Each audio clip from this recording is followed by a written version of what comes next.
નમસ્કાર, હું છું પ્રિયા અને તમે જોઈ રહ્યા છો જનતા કી જાણકારી ન્યૂઝ। નજર કરીએ આજના સમાચાર। મોટી કુંકાવાવ કન્યાશાળા ખાતે બેટર કોટન અંતર્ગત અંબુજા ફાઉન્ડેશન તરફથી ચિત્ર સ્પર્ધાનું આયોજન કરવામાં આવ્યું। તારીખ 31/1/2026ના રોજ અમરેલી જિલ્લાના મોટી કુંકાવાવની કન્યાશાળા ખાતે બેટર કોટન અંતર્ગત અંબુજા ફાઉન્ડેશન તરફથી ચિત્ર સ્પર્ધાનું સુંદર આયોજન કરવામાં આવેલ।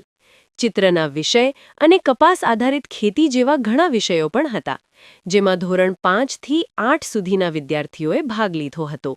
તેમાંથી 3 નંબર પસંદ કરવામાં આવેલ, જેમાં પ્રથમ નંબરને સ્કૂલ બેગ, બીજા નંબરને કેમલની કિટ તેમજ ત્રીજા નંબરને પાણીની બોટલ આપેલ હતી। સાથે જે વિદ્યાર્થીઓએ સ્પર્ધામાં ભાગ લીધો તે દરેક બાળકોને પણ પ્રોત્સાહિત ઇનામો આપીને ભણતર સાથે કલાપ્રેમીને દાદ આપેલ હતી। શાળામાં યોજાયેલ આ કાર્યક્રમમાં શાળા સ્ટાફ તેમજ એસએમસીના અધ્યક્ષ શ્રી જયેશભાઈ પિથડિયા તેમજ વાલીગણની પણ બહોળી ઉપસ્થિતિ રહેલ હતી। દરેક બાળકોના ચહેરા ઉપર એક ખુશી સાથે આનંદ જણાતો હતો। આ તકે શાળા આચાર્ય શ્રી નયનાબેન કાથરોટિયાએ આવેલ સૌ કોઈનો દિલથી આભાર વ્યક્ત કરેલ હતો। Reporting by Mahesh Gondaliya, Kunkavav.